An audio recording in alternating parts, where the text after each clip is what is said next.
Evening. Good to see y'all. Hope you had a good time at dinner. You can open up your Bibles to Genesis 46. That's where we're going to be this evening. Genesis 46. We're almost done. We've been making our way through Genesis, and we're at chapter 46 out of 50. And we might do 2 or 3 chapters tonight. We'll see how the story goes, okay? But I'm going to need help from y'all. We have a small crowd tonight. It's just a few of us. So be free with your observations, and we'll have fun. We had fun last week, right? Last week was a good week. So a few announcements before we begin. If you haven't heard, the Thatchers have a new baby girl, Mariah, born last Friday. And I get pictures every day from Ethan, multiple every day. He's just very excited to be a dad for the first time. Also, if you haven't heard, there's a bonus week of Adventure Club next week. So this was supposed to be the last week, but they're trying to scrape together some parent volunteers so they can do one more because it makes it so they get to the end of the section. So some of you, I'm guessing, might be some of those volunteers. So thank you. And then one more fun announcement. We're going to announce this on Sunday as well, but y'all know that we're connected to that seminary, Shepherd's Theological Seminary. And we are just overjoyed that circumstances have allowed that seminary is going to be able to move to our church. Which we were not expecting. It's not something we ever campaigned for or hardly even thought about, and we're just really excited about that. So that's going to come in the fall, and if you're familiar with it, they have that one-year program, the one-year master's, and that's not going to start in the fall. We're going to take a year off from that so we can plan to launch big with that in fall of 2026. So we're going to announce that again on Sunday, but we're just really excited about it and really thankful that the Lord would allow that to happen. But we need to get back to our story. I'll pray, and then we can jump in. Father, we pray that you would help us as we turn to your word.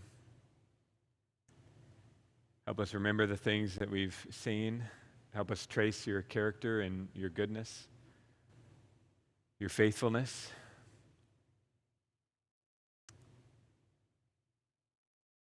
Help us rejoice as we see the way you worked in the life of Joseph and Abraham, Isaac, Jacob, and Joseph.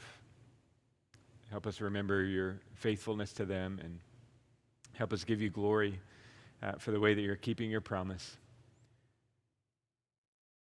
And as we deal with even some historical details, we pray, Father, that you'd help us pay attention, not get lost, help us understand what's happening. In Jesus' name, amen. All right, so we last time got to the really fun part in our story where Joseph had been down in Egypt. He went down there because his brothers sold him into slavery, so that part wasn't fun. And he went through all kinds of trials, but the whole time, the Lord is using him. And you remember he's able to interpret the dreams prophetically with the Lord's help. And the Lord eventually puts him as second in command over all of Pharaoh because he interacts with Pharaoh in that way, interpreting one of his dreams. And so now there is this family, a little family, a little clan. It's grown to 70 persons now, 70 people now. It's going to say in our passage. But they are up in Israel, and there's a famine there, and they need to be protected, and they need to be provided for. And it's the Lord's people. It's this family that he's made promises to. But all along, the Lord had taken Joseph down there, and Joseph understood this. The Lord had taken him down there, and even though his brothers meant it for evil, God meant it for good, and planned for Joseph to be there so that he could provide for that family. So we're going to get to see that family be provided for tonight. Last time we saw that the brothers came, and Joseph was clear, there's no hard feelings, you don't need to trouble yourselves. Everything is okay, I forgive you. Remember, they cried and hugged each other, and Joseph revealed. He made everybody go out of the room and then revealed himself to just his brothers and said, I'm your brother. And they had a touching reunion. The brothers went back to the land to get Jacob, who's also called Israel, right? And so now Israel is about to journey back. And we're going to read that in verses 1 through 4, and I want to hear your thoughts about it, okay? So look at Genesis 46, verses 1 through 4. So Israel took his journey with all that he had and came to Beersheba and offered sacrifices to the God of his father Isaac. And God spoke to Israel in visions of the night and said, Jacob, Jacob. And he said, Here I am. Then he said, I am God, the God of your father. Do not be afraid to go down to Egypt, for there I will make you into a great nation. I myself will go down with you to Egypt, and I will also bring you up again, and Joseph's hand shall close your eyes. Okay? All right, tell me what you observe. Tell me what you think Israel might be thinking or feeling. Why do you think this happens? Any thoughts?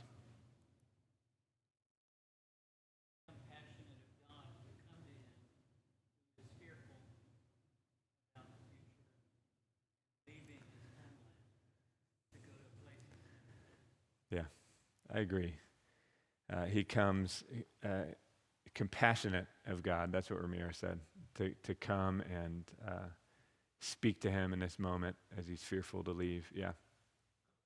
Yeah.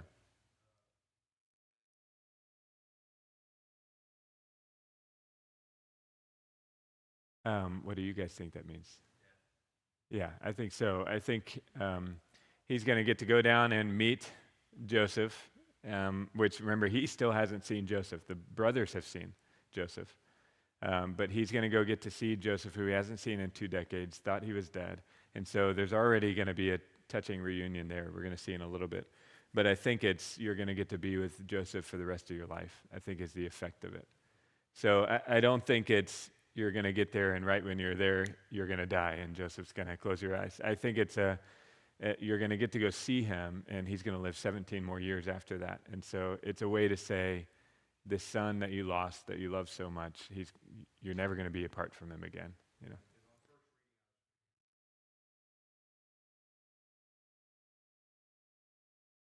Yeah. Yeah. Yeah. Good question. What else? Any other thoughts or observations or questions?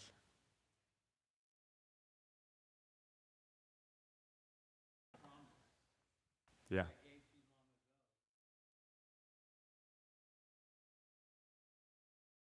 Yeah. Amen. Right. God is stepping in again in a special way, right? This is not the way that God talks to us. We do not have these kind of visions and such specific words to us, but God is stepping into this family. And I think it's important for us to just slow down and remember what this means and how far this goes back. As you have Abraham and the Lord appearing to Abraham saying he's going to bless Abraham and his descendants. And then you have Isaac, his son, and the Lord appearing to Isaac and saying he's going to bless this family. Well, you have the same thing with Jacob. But do you remember the first time he appeared to Jacob? It was when he was going to leave the land. Remember, Jacob had made a mess of things. He deceived his brother with the stew and stole his birthright. He deceived his own dad by Isaac by wearing the wool and pretending he was Esau. And so he's got to flee. He thinks his brother's going to kill him when his dad dies. He needs to flee, and he's going to leave the land. And the Lord appears to him in that moment and says almost this, a very similar kind of message of it's okay that you leave. You're going to go. You're going to sojourn for a while. But the whole time you're gone, I'm going to be with you, and I'm going to bring you back to this land. This is all Jacob. This is all Israel. He's had a long, messy, complicated, grief-filled life, right? So when he's a young man, he's going to leave. But remember, why is this so heart-wrenching to them? It's because God has promised this land. This is the land that they're supposed to be in. This is the promised land. And so as he leaves as a young man, God's saying, you're leaving, but I'm going to be with you. I'm going to protect you the whole time, and I'm going to bring you back. And that's just what happens. He comes back, and now he has all these children and all these flocks, and he dwells in the land for a while. Well, now in his old age, at the end of this messy, painful, grief-filled life, he's going to leave again. He has to leave. His whole family has to leave. They have no food. They have to go down to Egypt. And in that moment, the Lord appears to him again, speaks to him again. He goes down to Beersheba. Anybody remember where we heard Beersheba before? We've heard it several times, yeah.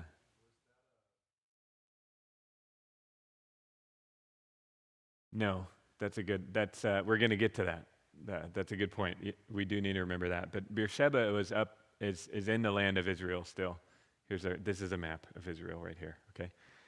So Beersheba is in the southern part of the land, and that was where Abraham made that oath with Abimelech. So it's an important place for their family. It's also important because it's on the way down, okay? So if they're coming down here to Egypt, he's going to pass through Beersheba. So that's also where Jacob left from the first time he left. He left from Beersheba and traveled up to Bethel, and that's where the Lord appeared to him, and then he went up further across that Fertile Crescent. Okay, so he's on his way down. He's in Beersheba. The Lord appears to him again. He says, Jacob, Jacob. And he said, here I am. Then he said, I am God, the God of your father. Do not be afraid to go down to Egypt, for there I will make you into a great nation. I myself will go down with you to Egypt, and I will also bring you up again, and Joseph's hand shall close your eyes. So I think first he's saying, I do remember this promise, and that's what Ramiro is saying, that I am going to turn you into this great nation, just like I promised to Isaac, that nations are going to come from you, and this family is going to come from you, the nation of Israel. So I am going to turn you into this great nation, but it's going to happen while you're down in Egypt. So you're going to be multiplied greatly while you're down in Egypt, and then you're going to be a nation. And the whole time, the Lord is going to be with Jacob. So Jacob is going to go down, Jacob/Israel is going to go down as an old man. He's 130 years old. He's going to go down as an old person and live the rest of his life down in Egypt. But he's got the Lord's assurance that the Lord is with him, and he's going to bring him up again. That's going to be his bones. His bones are going to be able to be brought up to the land. We'll read about that later. Okay, verse 5. Any other questions before we move on? Okay, so if he's going to go down and be multiplied and turned into a great nation, 70 people is not a great nation. But we're going to have a story where, we're going to have a section where he's naming these people. And I think the point of him adding this up so much is because it's almost like we get to track now how God is going to keep this promise. Because they're coming down, and it's only 70 of them. And he counts them all up, it's only 70. And then in just 4 or 5 chapters, when we get to Exodus, they're going to be so multiplied that they're going to be tons and tons of people 400 years later. So look at verse 5. I'm not going to read all of it. Then Jacob set out from Beersheba. The sons of Israel carried Jacob, their father, their little ones, and their wives in the wagons that Pharaoh had sent to carry him. My wife gave me a hard time last time because I said there might have been little wagons for the kids, but I don't know. Radio flyers, those red ones, those are pretty old, so I feel like there's a chance. But either way, Pharaoh provided wagons. Remember, we talked about how Pharaoh is just wanting to bless this family so much because of Joseph. So they traveled down in their wagons. Verse 6, they also took their livestock and their goods, which they had gained in the land of Canaan, and came into Egypt. Jacob and all his offspring with him, his sons and his sons' sons with him, his daughters and his sons' daughters, all his offspring he brought with him into Egypt. Now these are the names of the descendants of Israel/Jacob, who came into Egypt, Jacob and his sons. Reuben, Jacob's firstborn, and the sons of Reuben, Hanok, Palu, Hezron, and Carmi. The sons of Simeon, you see in verse 10. The sons of Levi, in verse 11. Sons of Judah, in verse 12. The sons of Issachar, in verse 13. The sons of Zebulun. Verse 15, it summarizes that section. These are the sons of Leah, whom she bore to Jacob in Padan Aram, together with his daughter Dinah.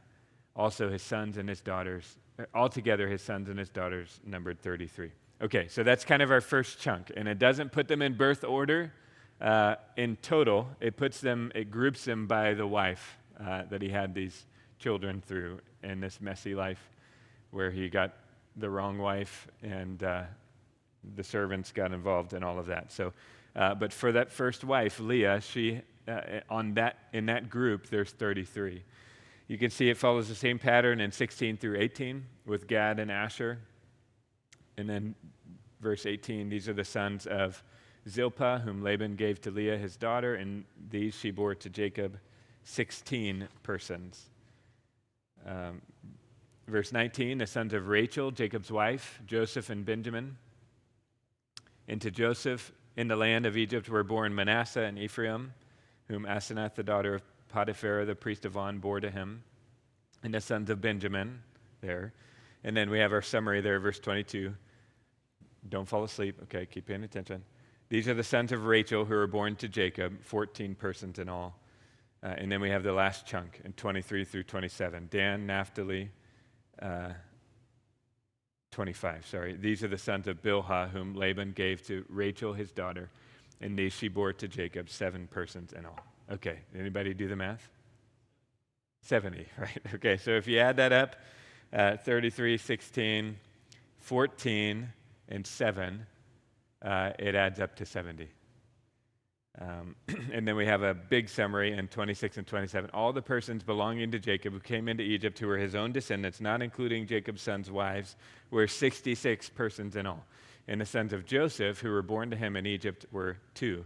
All the persons of the house of Jacob who came into Egypt were 70. Okay, so it's a little tricky because some of them are left off, like if you look back all the way in verse 12, the sons of Judah, it says Onan, Shelah, Perez, and Zerah, but and Onan died in the land of Canaan. So there's 2 that didn't come down. And it's a little tricky to know whether he's not counting 1 or 2 of the daughters or something, but first he says 66, and that seems like he's not including maybe Joseph's family because they didn't come down with Jacob in that group. And then he adds it back up to 70, the count that we had before. The sons of Joseph who were born to him in Egypt were 2, and then all the persons of the house of Jacob who came into Egypt were 70. So I think the big point is we're to understand that there's 70 of them that came down. And I think that it's almost like, I don't know, I just get this feeling like just wait and watch, or almost like a dare. Can God do this? He said he's going to bring them down to Egypt, and in Egypt turn them into this mighty nation. Well, 70 people is not anything close to a mighty nation. So how in the world is God going to multiply them into a mighty nation while they're living inside of another nation? And I think that we're going to see how in just a minute as we keep going through this. Okay, but I wanted to pause there. Any questions? Anything stand out? Anybody angry at me that we took so long to count the children? So, all right, look at verse 28. We're going to see some joyful reunion. Look at 28. He had sent Judah ahead of him to Joseph to show the way before him in Goshen, and they came into the land of Goshen. Then Joseph prepared his chariot and went up to meet Israel, his father, in Goshen. He presented himself to him and fell on his neck and wept on his neck a good while. Israel said to Joseph, "Now let me die, since I have seen your face and know that you are still alive." That's a very quick couple of verses, but I feel like we've been building up to that. Even just at this church, we've been building up to that for weeks and months as we first saw Joseph, the son that Jacob loved, being taken with his coat of many colors and sold into slavery, separated from the father. We saw the grief of the father. And now, decades later, they finally get to be reunited. And he presented himself to him and fell on his neck and wept on his neck a good while. I can imagine that being super emotional for Israel. He thought his son was dead. He's just recently heard that he's actually alive, and now he's getting to see him. Just too good to be true. He's actually getting to see him. You can imagine that's also pretty emotional for Joseph, right? As he's thinking about all that the Lord has done. He knew he was alive, right? And he knew that he was not with his father, and longing to see his father for the past couple decades, and now he gets to see his father in his old age. So Israel says to Joseph, this is enough. I can die now. Now let me die, since I've seen your face and know that you're still alive. But it's not over yet. And the next kind of phase that we're going to see as we trace this story is that the Lord has astoundingly provided for this nation. I think you'd even say miraculously, right? Through the visions and through what he showed Pharaoh and how he caused the 7 years of plenty and then the 7 years of famine. And he has provided through Joseph in amazing ways. But another way that we've seen him provide is through Joseph's wisdom. And that's what's going to really shine out in the next few verses. We're going to get to see Joseph as a wise man who knows how to interact with the Pharaoh and knows how to provide for his family to get them not some inferior land that's off in the boonies, and that's where Israel's going to live. Instead, he gets them like the best of the best. So first they go there. You saw that in verse 28. He had sent Judah ahead of him to Joseph to show the way before him in Goshen, and they came into the land of Goshen. So that whole family, with all their flocks, 70 people, they come straight, they just march right into Goshen. And if you were looking at the land of Egypt, okay, I'm going to draw you a map. Are you ready? You've got Africa, like this. Okay, there's Africa. You've got Egypt right at the top, the part of Africa that's closest to Israel. And what's the big river in Egypt? The Nile, right? And so the Nile flows south to north. Did you guys know that? Flows south to north and it empties into the Mediterranean Sea. Well, at this real long Nile River, it fans out. And part of that is natural, and I think part of that was just what the ancient people of Egypt did to help it fan out even more. But it fans out, and if you were looking at like a satellite map, what you'd see is just brown everywhere except this green strip all the way up the Nile, and then it fans out like this as it gets to the Mediterranean Sea, and everything in that triangle is green. So if you pulled up like a satellite map of Egypt, you'd see this green triangle. I can't do a triangle with my hands. You'd see, there we go. You'd see this green triangle that is obviously, clearly the best land, and Goshen is inside that green triangle. And we don't have an ancient Egyptian artifact that calls the place Goshen, but we can tie it together with some of the city names that we're going to read in a little bit. And it seems like it's this region of Egypt that's this really fertile region, great for livestock, some of the best, a great place. If you could handpick a place where somehow God would providentially allow this tiny family, this tiny clan of 70 people with their livestock to get the best real estate on the planet at the time and then have an opportunity to multiply into a nation, I think it's just about as perfect as can be. And so they go straight there. The whole clan goes straight there, straight to Goshen. And that's the first part of the wisdom. And look down at verse 31. Joseph said to his brothers and to his father's household, I will go up and tell Pharaoh and will say to him, my brothers and my father's household who are in the land of Canaan have come to me, and the men are shepherds. For they have been keepers of livestock, and they have brought their flocks and their herds and all that they have.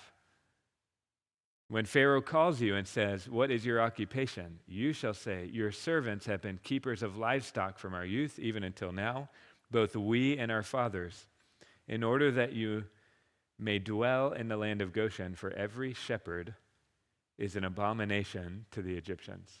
Okay, do you see the wisdom there? Abomination is not a good thing, right? So it's a little bit of a gamble. It could be that the Pharaoh just says, "Oh, these people are an abomination. I don't want them here in this land."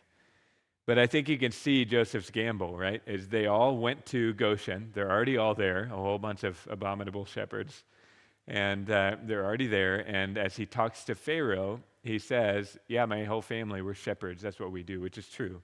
They take care of livestock. They're a nomadic people in Israel. And now they've just marched straight into Goshen, this land that's really good for livestock. So he tells them, "I'm going to tell them you're shepherds. You tell them you're shepherds."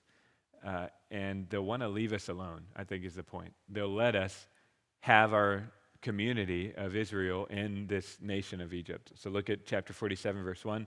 So Joseph went in and told Pharaoh, "My father and my brothers with their flocks and herds and all that they possess have come from the land of Canaan. They are now in the land of Goshen." And from among his brothers he took 5 men and presented them to Pharaoh. And Pharaoh said to his brothers, "What is your occupation?" And Joseph had trained them for this, right? And they said to Pharaoh, "Your servants are shepherds, as our fathers were." They said to Pharaoh, "We have come to sojourn in the land, for there's no pasture for your servants' flocks, for the famine is severe in the land of Canaan. And now please let your servants dwell in the land of Goshen." Then Pharaoh said to Joseph, "Your father and your brothers have come to you. The land of Egypt is before you. Settle your father and your brothers in the best of the land. Let them settle in the land of Goshen. And if you know any able men among them, put them in charge of my livestock."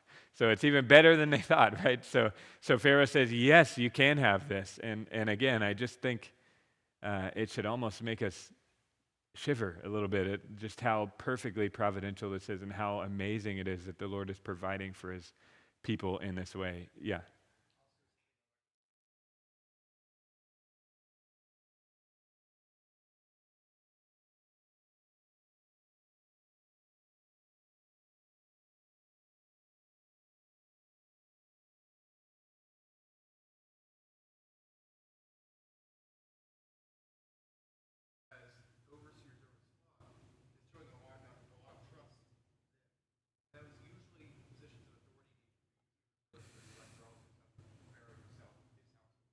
Yeah.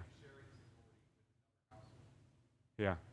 I agree. I think this is a big deal. I think that this kind of thing just never happens. This is extraordinary. I think if you were reading this, let's say you lived in ancient Egypt and you were reading this and you knew about Pharaoh and you knew what your country was like, I think like every other verse in this would just make you, they did what? The Pharaoh gave them charge of all the lives. He let them live in Goshen. I think it's like, I can't even think of a parallel, but Nathan can think of some awesome real estate parallel, I'm sure. But all of a sudden you own all of Times Square, or it's just like the best of the best real estate.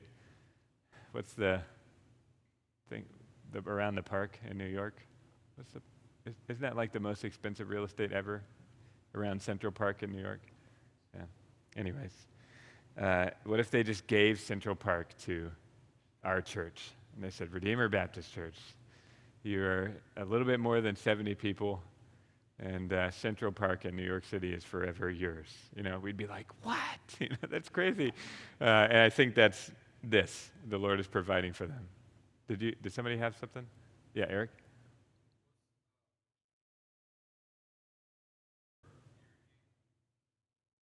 Yeah, I think so. It's pasture land because it's well irrigated. So there's not good pasture land in the rest of Egypt in this generation. I think Joseph and his family are going to change that for Israel, but that's not in the scriptures. That's based on something else.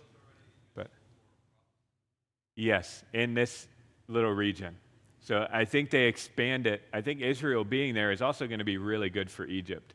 They're going to expand it, and at least it seems that way in the archaeological record.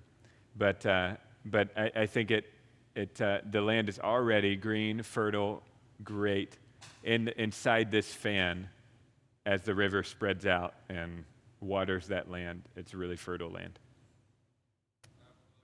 Yeah.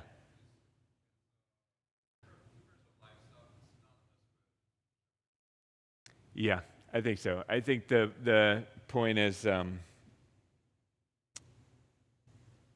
they have all kinds of animals. They also have sheep. I think a keeper of livestock, if the livestock is sheep, is called a shepherd. So I think it's using them synonymously, but I think they had other livestock as well, not just sheep. Yeah.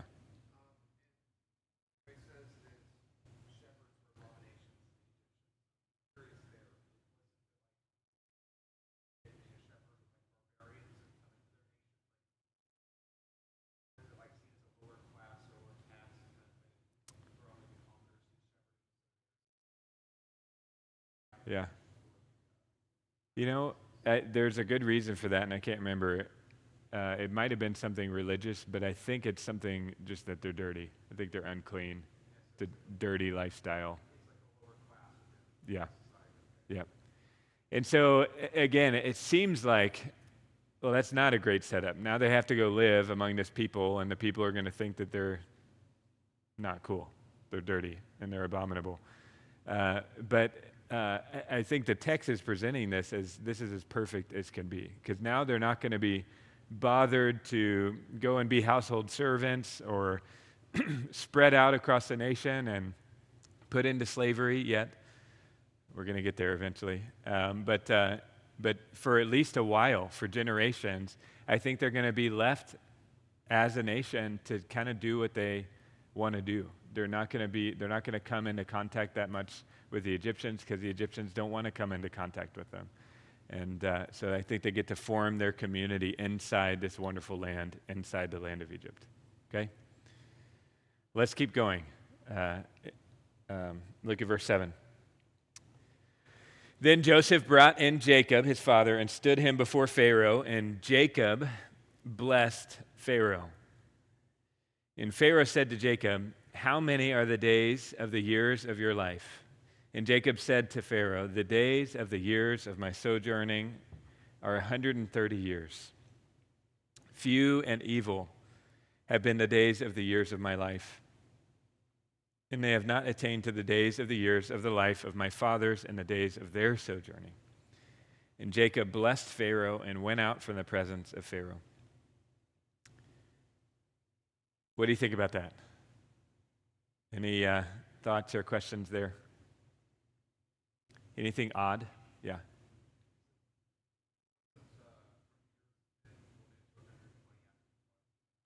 Yeah, I think we're still in the tapering off phase of that. He talks about how his life wasn't as long. And remember, this is a special, blessed family, so I do think there might be something there as well. But Abraham lived to 175, and Isaac lived to 180. So Jacob is now 130, and his days have been few and evil. Sounds like a lot of days to us, but for him, they're few and evil. He's going to live 17 more years, so he's going to die when he's 147. So, what else? Anything else seem odd? Right. That's the same thing I thought. You know, you have this leader of the nation. It's the wealthiest nation known at the time. He's the one, this king should be the one to bless this poor man who comes in, this poor old man who comes in. But instead, twice, it says Jacob blesses Pharaoh. What do you think about that? What do you think that's trying to make us think of or remember? Why do you think that matters?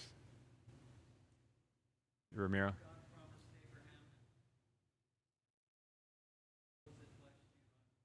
Right. That's what it makes me think of. It's the same word, and if you didn't hear what Ramiro said, that's part of this promise to Abraham and to his family is not just that they'll be blessed, but then he says, those who bless you, I will bless. Those who curse you, I will curse. And I think you just see this so much in Joseph's life, that Joseph has interacted with his Pharaoh, and the Pharaoh has been blessed astoundingly because of the way that the Lord has used Joseph, and Pharaoh has been kind to Joseph, and now Pharaoh is being kind to the whole family, and the Lord is going to bless Pharaoh. And I don't know if Jacob recognizes all that when he says that, but Pharaoh is certainly going to be blessed. He knows who Joseph is. He knows who this family is, and he wants them to have the best of the best. So I think if we could describe Jacob's days, I think it would be something similar to what he says, right? Few and evil have been the days of the years of my life. He just struggled his whole life. It's always been his conflict with his brother Esau, and then the sojourning outside of the land, away from his family, and then all the garbage that happened with Laban and all the deception, and then he does get to come back, but then and then his wife, the one that he loved, had passed away, the one that he labored so long under Laban's tyranny. The wife that he loved passed away, and then eventually his son passes away, is what he thinks. And so his days have been evil. They've been hard. But he blesses Pharaoh and goes out of his presence. Verse 11, then Joseph settled his father and his brothers and gave them a possession in the land of Egypt, in the best of the land, in the land of Ramesses, as Pharaoh had commanded. And Joseph provided his father, his brothers, and all his father's household with food, according to the number of their dependents. Okay, so they're in the best of the land. There is, just letting you know, that verse is it brings up a big debate. Have you guys heard this before? The title, Ramesses, seems to be much later for a city.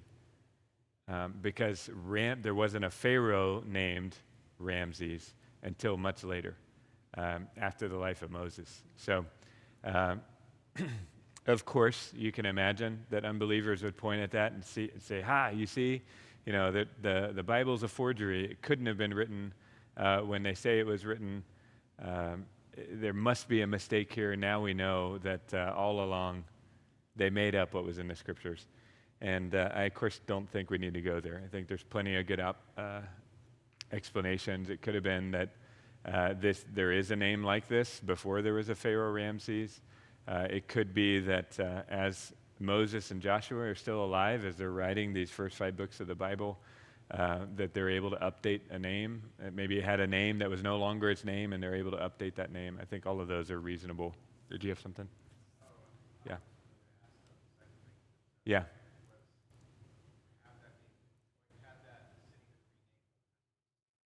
Yeah. Right. I think so. I think there's a explanation like that of a simple update that fits in God's timeline as these scriptures are being written down, and it's not something to panic about. So, okay, I want to try to zoom through the end of this chapter, and I know it's a lot, but I think you'll see it's all kind of on one main theme, and the main theme again is God is still amazingly providing for this nation and providing for the whole land of Egypt through the wisdom of Joseph, okay? So try to follow along, try not to zone out. I'm going to start in verse 13. Now there was no food in all the land, for the famine was very severe, so that the land of Egypt and the land of Canaan languished by reason of the famine. And Joseph gathered up all the money that was found in the land of Egypt and in the land of Canaan in exchange for the grain that they bought. And Joseph brought the money into Pharaoh's house. And when the money was all spent in the land of Egypt and in the land of Canaan, all the Egyptians came to Joseph and said, "Give us food. Why should we die before your eyes? For our money is gone." And Joseph answered, "Give your livestock, and I will give you food in exchange for your livestock, if your money is gone." And oh, by the way, I know the people who take care of the livestock. Verse 17, so they brought their livestock to Joseph, and Joseph gave them food in exchange for the horses, the flocks, the herds, and the donkeys. He supplied them with food in exchange for all their livestock that year. And when that year was ended, they came to him the following year and said, "We will not hide from my lord that our money is all spent. The herds of livestock are my lord's. There is nothing left in the sight of my lord but our bodies and our land. Why should we die before your eyes, both we and our land? Buy us and our land for food, and we with our land will be servants to Pharaoh, and give us seed that we may live and not die, that the land may not be desolate." So Joseph bought all the land of Egypt for Pharaoh. For all the Egyptians sold their fields because the famine was severe on them. The land became Pharaoh's. Okay, we'll pause there. Already you could tell this is astounding, right? How the Lord is using Joseph to bless this Pharaoh in astounding ways. First, it's all the money. Um, if you weren't with us, we talked about how Joseph had this, or the Pharaoh had this dream about how there's going to be 7 years of plenty and 7 years of famine. And so he suggested to the Pharaoh that they save up the grain during those 7 years where there's a lot of grain, so that when the famine comes, they can use it for things like this. And so they've been able to live off this grain, but also they've been able to sell it. And so the people are so desperate, they give all their money. And then the next year, they end up having to give all their livestock. It all comes to Pharaoh. And then in the next year, they have nothing else except themselves and their land, and they give all the land. So now the government, Pharaoh, he owns all of Egypt. He's taken all this land. And historically, this is just astounding. I've heard one teacher talk about how before this, historically, Egypt was never this united monarchy where you have one ruler that's ruling over the whole land. It always had these fragmented parts. There was Lower Egypt and Upper Egypt. I know that seems backwards, but that's what they were called. And there were fights, and there were different families, and there were different kind of clan fights and things like that. And this is going to be this major unifying thing that the Lord unites Egypt as this grand nation, as this incredibly rich nation now, who owns all the money, all the animals, and all the livestock for the whole country. Eric?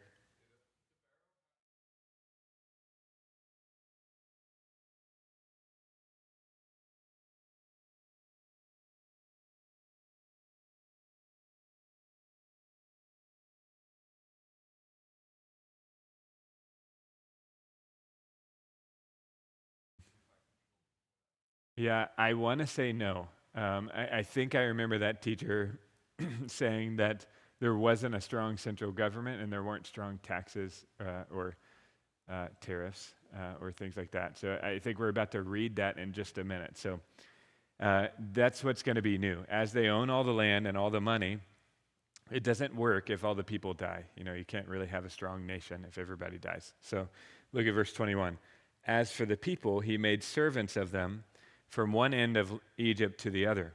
Only the land of the priests he did not buy, for the priests had a fixed allowance from Pharaoh and lived on the allowance that Pharaoh gave them. Therefore, they did not sell their land. Then Joseph said to the people, "Behold, I have this day bought you and your land for Pharaoh. Now here is seed for you, and you shall sow the land.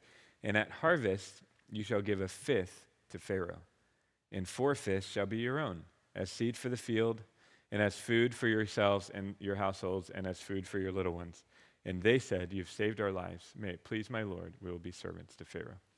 So he's able to centralize this government and restructure the entire nation to where now they don't have any seed, but he says, here's what I'm going to do. I'll provide for you. I own everything on behalf of Pharaoh. I'll provide for you. You can have the seed. And in fact, whatever you grow, you can keep 80% of it. All there is a 20% tax that you have to pay to the Pharaoh. And so now there's going to be these perpetual wealthy Pharaoh. Look at 26. So Joseph made it a statute concerning the land of Egypt, and it stands to this day. Which I think is Moses' writing, which is 400 years later. So it stands to this day that Pharaoh should have the fifth. The land of the priests alone did not become Pharaoh's. Thus Israel settled in the land of Egypt, in the land of Goshen, and they gained possessions in it and were fruitful and multiplied greatly. All right, that's a good stopping point. We won't finish the whole chapter. But I think you see there a summary of what we've been trying to learn from this. I think this is the main point that the text is trying to teach us, is that Israel settled in the land of Egypt, in the land of Goshen, and they gained possessions in it and were fruitful and multiplied greatly. I think this is going to set up the whole idea that they incubate there for the next 400 years. They become this multiplied, extremely huge nation in Egypt, so huge that the Egyptians get scared of them and make them slaves. And that was a mistake, because then they start to pray to the Lord, and the Lord comes and rescues them out of Egypt and brings them back to the land of Israel. Okay? So now you know where we are in our story.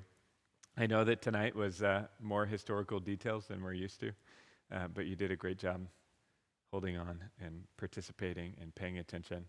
And now we have just a few more chapters left in Genesis. So we're almost done. And then we're going to take a little break from the Torah, probably. And before we jump right into Exodus, we're going to do something else, a little mini series for the summer. But in the rest of the chapter, we're going to see Jacob passing away and giving his blessings to the descendants. And that's the main topic for the rest of Genesis.